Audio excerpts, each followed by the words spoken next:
The U.S. Secretary of State Antony Blinken has had what he called a productive conversation with Rwanda's President Paul Kagame in the push for peace and security in the Eastern Democratic Republic of Congo. Fighting between the Congolese military and the M23 Rebel group in the DRC has intensified in the past few months, displacing close to 400,000 people.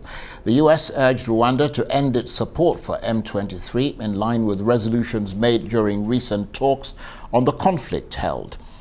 Meanwhile, the third round of the inter-Congolese peace talks that had more than 50 armed groups in attendance concluded on Monday, with the former Kenyan President Uhuru Kenyatta calling on foreign troops to leave the DRC.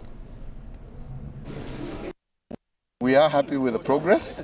We are not saying we have completed everything, but we have managed to achieve some milestones in terms of specific issues that either will be undertaken by the government of the Democratic Republic of Congo and other aspects that will be completed by some of the delegates that are here.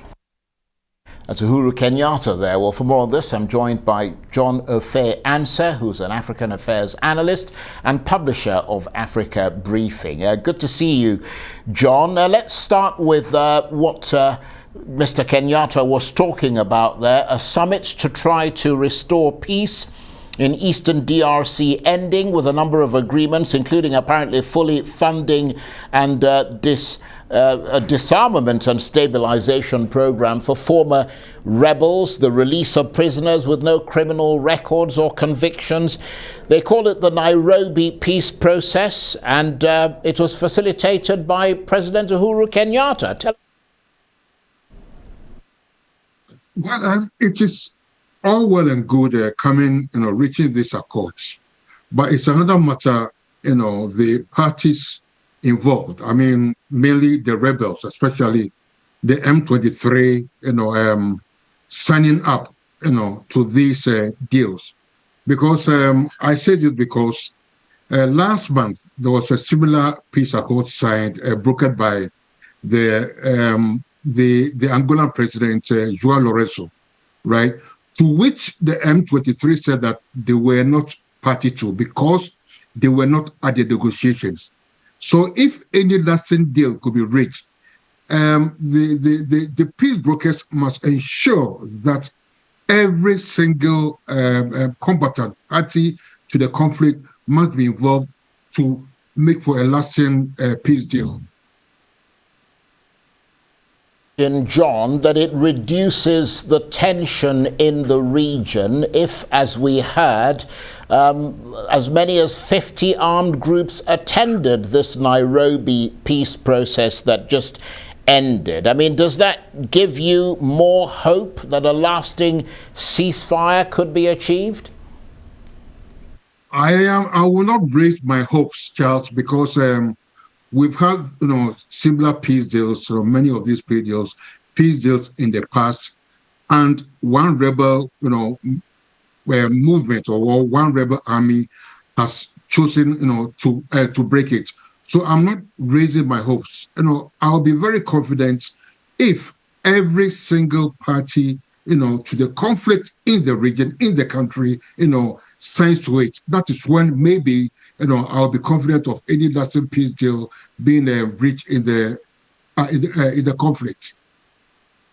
Well, I think a lot of people would agree with your caution there, given what has happened in that region in the past. Meanwhile, John, U.S. Secretary of State Antony Blinken has had talks with the Rwandan President Paul Kagame over the need for peace and security in Eastern DRC. Mr. Blinken calling on Rwanda to end its support of the M23 rebels.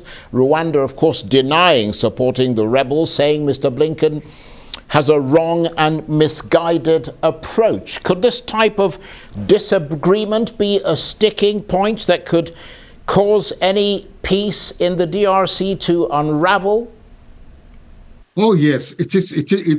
I will agree to that assertion, because earlier this year, some UN experts said that they had solid evidence of Rwandan involvement, in the fighting in the DRC, right?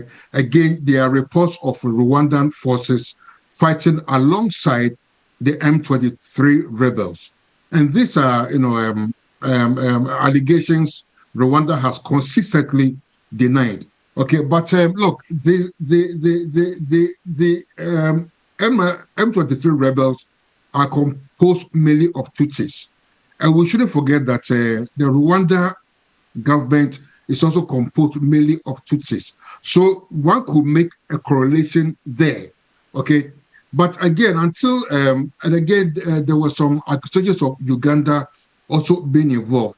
So what needs to be done is for all the parties, all the countries in the region coming together, right, to try to hammer out a comprehensive peace deal to make for lasting peace in the region. And as you said, John, they may not have hit the middle of the picture, but they seem to be playing around the corners of it. And crucially, I understand that this peace process that ended today, a process is being initiated for communities living in mining areas to see how they could benefit from the mines. And of course, mining has been one of the reasons Rwanda has been accused of getting involved in that region. I mean, tell us more about that. Yes, you raised the point. I mean, most of the fighting in DRC is all down to exploitation of their, huge mineral resources. I mean, as well as I do that every strategic mineral, needed today, can be found in DRC.